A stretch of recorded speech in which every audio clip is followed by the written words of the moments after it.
시청자 여러분 안녕하십니까? 파워 인터뷰 진행의 아나운서 김세진입니다. 추사 김정희는 문자향 서건기를 늘 강조했습니다. 만 권의 책을 읽고 글을 써야 그 글에서 향기가 난다는 뜻인데요. 오늘 파워 인터뷰에서는 향기 나는 글을 예술로 승화시키는 동강 홍성남 선생과 함께합니다. 1991년 일국 허종업 선생 밑에서 서예를 시작한 동강 홍성남. 단 한 번도 손에서 붓을 놓은 적 없는 그는 지난 28년간 전서와 예서, 초서 등 오체를 익히고 쓰는 것은 물론 이제는 한글과 한자를 넘어 전각 작품에도 몰두 중입니다. 서예를 견딤의 시간이 필요한 예술로 표현하는 그의 말을 통해 2000년의 오랜 역사를 자랑하는 서예를 조금이나마 느껴봅니다. 오늘 파워 인터뷰에서는 법고창신의 정신으로 서예를 이어나가는 동강 홍성남 선생과 함께합니다. 새해를 맞아서 새로운 소망이나 가훈을 서예로 쓰는 행사가 지역 곳곳에서 열리고 있습니다. 오늘 파워 인터뷰에서는 2018 무술년 새해를 맞이해서 서예란 예술을 알아보고 또 배워보는 시간 마련했습니다. 새해가 되면 신년 휴요나 가훈 등에 대한 관심이 높아지면서 덩달아 서예에 대한 인기도 높아지는 것 같은데 먼저 서예에 대해서 좀 더 정확히 알고 짚고 가고 싶은데요. 단순히 붓으로 글을 쓰는 것이라고 생각하는 분들이 많을 것 같습니다. 그런데 서예란 어떤 것인지 자세한 소개 좀 부탁드립니다. 예, 서예를 한마디로 설명하기는 참 어렵습니다만은 네. 이 서예란 그 붓으로 어떤 그 예술을 표현하는 분야로서 네. 서예를 통해서 정서 함량을 하고 또 자신의 그 여가 생활을 보내면서 이 아름다운 그 예술 활동을 하는 그런 분야라고 할 수 있겠습니다. 네, 참 많은 것들이 조화를 이뤄야 가능한 예술인 것 같습니다. 예. 그렇다면 서예는 언제부터 전해지는 것인지 그 역사도 좀 소개해 주시죠. 예, 서예는 저는 이제 주로 한자 서예를 이제 위주로 하고 있는데 네. 이 한자 서예는 한문이 만들어지면서부터 시작했다고 해도 과언이 아닙니다. 네. 이제 옛날 은나라 주나라 시대 때 갑골문이 만들어지면서 그 당시는 그냥 돌에 또는 거북이 등 껍데기에 이래 글자를 새기는 정도에 그쳤는데 네. 그 뒤에 이제 한나라 시대에 와서 본격적인 이제 서예가 이제 시작됐다고 볼 수가 있겠습니다. 네, 그렇군요. 우리나라는 이제 신라 삼국 시대, 신라 시대를 거쳐서 고려 시대에 좀 활발하게, 그다음 조선에 와서 네. 이 서예가 꽃이 피었다고 볼 수 있겠습니다. 그렇군요. 오랜 역사를 거쳐서 지금의 예술의 한 형태에 이른 것 같습니다. 예. 이렇게 역사까지 알아보니까 빨리 서예를 좀 배워보고 싶다는 생각이 드는데요. 그런데 어떤 글을 쓸지도 중요하지만 예. 글을 어떻게 쓸지도 중요하지 않습니까? 예. 여러 가지 종류가 있다고 들었는데요. 글은 우선 한글도 여러 가지 체가 있고 판본체부터 궁체 해가지고, 그다음에 이제 한자는 더구나 네. 오체라 해가지고 해서, 행서, 네. 예서, 초서, 전서 이렇게 다양한 체가 있습니다. 네. 이 뒤에도 한자 작품들이 참 많이 있는데 요거 같은 경우에는 어떤 책입니까? 요거는 이제 행서와 초서를 섞어 쓴다 해서 행초서라 합니다. 그다음 여기는 이제 예서체고요. 네, 정말 한눈에 보기에도 조금 반듯하고 조금 흘려 쓴 것 같은 느낌이 듭니다. 그런데 서체에도 정말 많은 종류가 있죠. 예, 그 서체는 이제 금방 말씀드린 대로 가장 이제 기본적으로 서예를 입문하면 배우는 것이 이제 해서입니다. 네. 그다음에 이제 행서, 네. 조금 흘림체 같은. 그다음에 초서는 좀 난해한 글인데 네. 초서를 배우는 목적은 사람들이 어렵다고 배우기를 꺼려 하는데 어느 정도 네. 서예를 배우게 되면은 초서도 꼭 배워야 될 이유가 어디 가서 현판이나 주련을 봤을 때 초서 글이 간혹 나옵니다. 근데 네. 그 서예를 배우는 사람이 남의 글을 읽지 못하면 그것도 참 좀 네. 부끄러운 일이거든요. 그래서 그렇군요. 초서도 꼭 배워야 되는 글입니다. 네, 그렇다면 이렇게 많은 서체를 익히기 위해서는 또 쓰고 또 쓰며 네. 익히는 방법밖에 없는 거죠. 맞습니다. 서예는 그야말로 시간과의 싸움, 꾸준하게 연습하는 길밖에 없습니다. 네, 그래서 다들 서예를 두고 끝이 없는 공부라고 하나 봅니다. 맞습니다. 그럼 제가 오늘 배워볼 체는 해서가 되는 건가요? 예, 제일 기초적인 해설을 한번 써봐 드리도록 하겠습니다. 네, 그럼 선생님 먼저 시범을 좀 보여주시죠. 알겠습니다.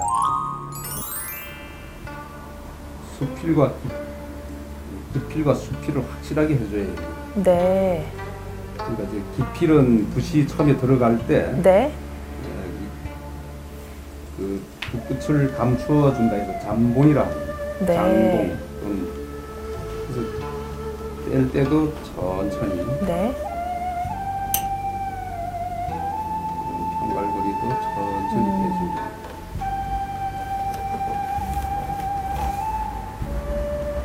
점 하나도 커트로 쓰면 안 되겠습니다. 네.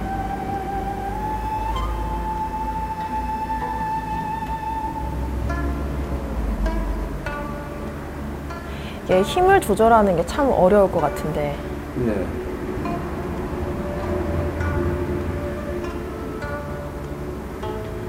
특히 행서나 초소 같은 거는 네.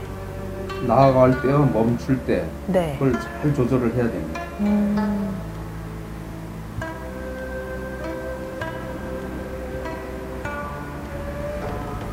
선생님께서는 이렇게 글을 쓰실 때 어떤 생각을 갖고 쓰십니까?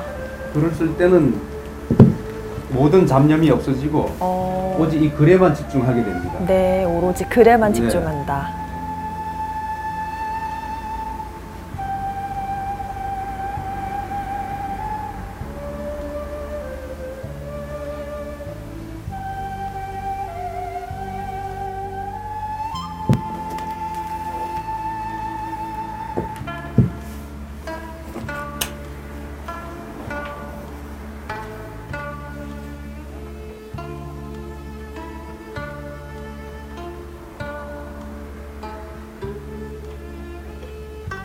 이 해서는 네.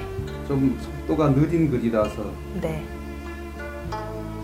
아주 신중하게 써야 되는 글입니다. 허시우행. 네. 이렇게 완성이 됐습니다. 제가 따라 할 수 있을까요? 예, 한번 내리긋고, 예.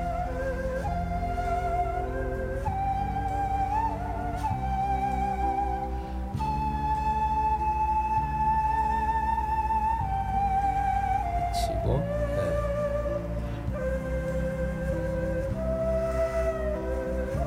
예. 아주 잘 쓰십니다. 아, 그런가요?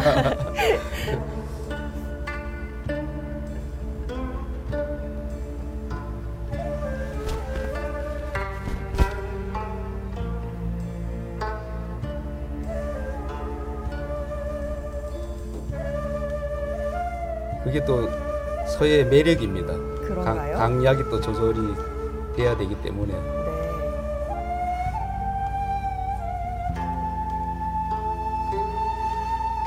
새해는 호시우행처럼 이렇게 사시기를 바라겠습니다. 네, 오늘 이렇게 글을 써보니까 제 마음을 한 번 더 다지면서요. 네. 정말 예리하게, 예. 또 소처럼 성실하게 그렇게 예. 보내야겠습니다.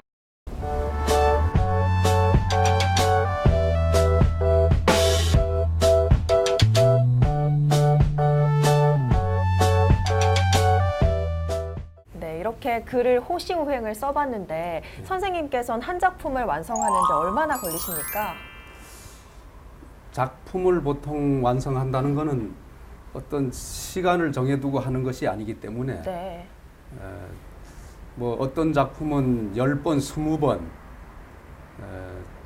또 때에 따라서는 또 뭐 한 두세 번 써봐서도 만족한 글이 나올 수가 있고 그렇습니다. 근데 네. 이제 보통 서예 출품을 하는 분들이 신문지상을 보면은 네. 뭐 100번을 써봤다, 500번을 한 작품을 썼다 하는 그런 기사를 읽을 때 보면은 얼마나 그 힘든 작업인지 아마 알 수 있을 겁니다. 네, 그러시군요.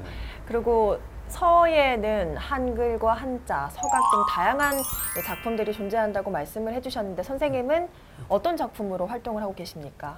저는 주로 이제 한자 서예 이제 위주로 작품 활동을 하고 네. 그 다음에 이제 정각도 지금 이제 조금 이제 배워가고 있는 단계입니다. 네. 한자로 주로 활동하시는 이유가 따로 있습니까?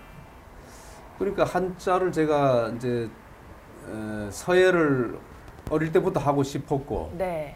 또 한자 서예를 하고 있는 이유는 이 한글도 물론 매력이 있지만은 네. 한자는 다양한 글체가 있기 때문에 거기에 대한 매력을 제가 버릴 수 없어서 네. 여러 가지 오체를 제가 이미 이제 다 써봤고 네. 그래서 그 서예는 쓸 때마다 새로운 기분이 들고 평생을 배워도 다 못 배울 그런 예술 활동인 것 같습니다. 네, 그렇게 오랜 시간 활동을 하고 네. 계신데 그러면 서예는 언제 또 어떤 계기로 시작하게 되셨습니까? 제가 직장 생활을 할 때 네. 27년 전에 이제 그 제 친구가 네. 주변에 사는 제 친구가 서예를 한번 배우러 가자. 안 그래도 저도 어릴 때부터 배우고 싶었던 게 서예인데 네네. 그래서 같이 가자 해서 둘이 이제 우리 스승님이신 이제 일국 허종자 업자 선생님 이제 그 밑에 들어가서 배우기 시작했습니다. 그러면 선생님처럼 오랜 시간 서예를 하다 보면 어떤 장점이 있습니까? 서예 매력은 무엇인지가 궁금한데요.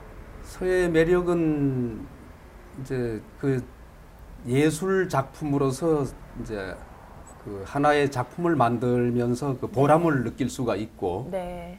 또 이제 제 같은 경우는 직장 생활을 이제 은퇴하고 네. 또 노후에 제가 이제 서예 학원을 뭐 운영하지만은 우리 네. 친구들이 부러워하는 것이 네.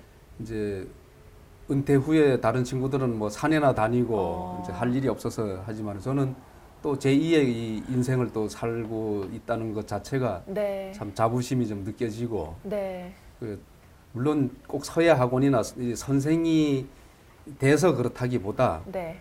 우리 제가 나가는 노인복지관이 그 어르신들 보면은 은퇴를 하고 뭔가 이 서예 취미에 빠져서 네. 열심히 하는 걸 보면은 그런 데서 이 서예에 대한 그 매력이 있지 않나 이제 그런 생각이 듭니다. 네, 새해에는 이런 장점이 있는 서예를 좀 시청자분들께도 추천해드리고 싶습니다. 네.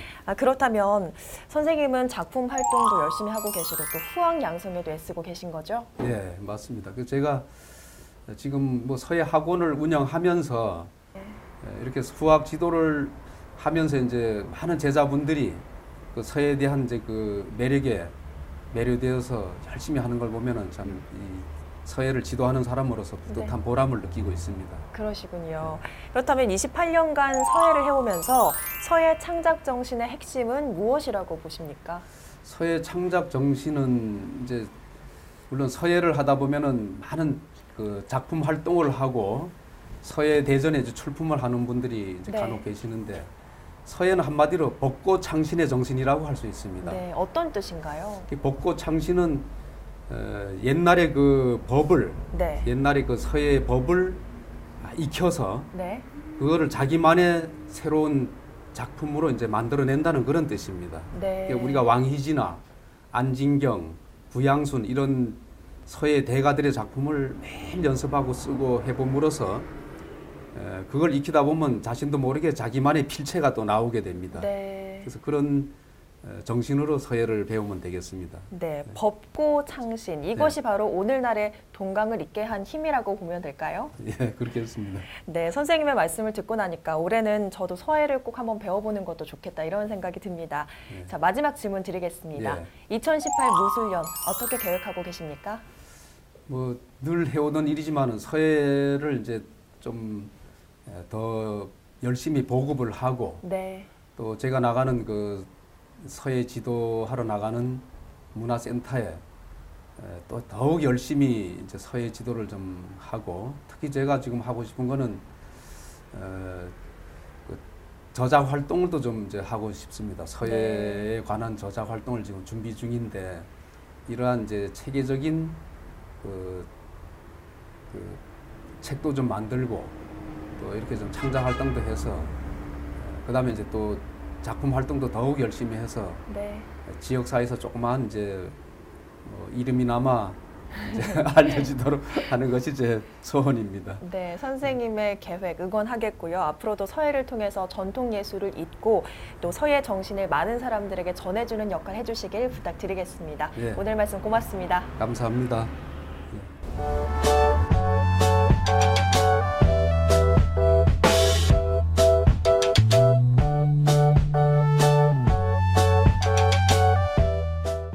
그 글씨를 통해서 가슴에 있는 것을 전달하는 것, 바로 서예라고 합니다.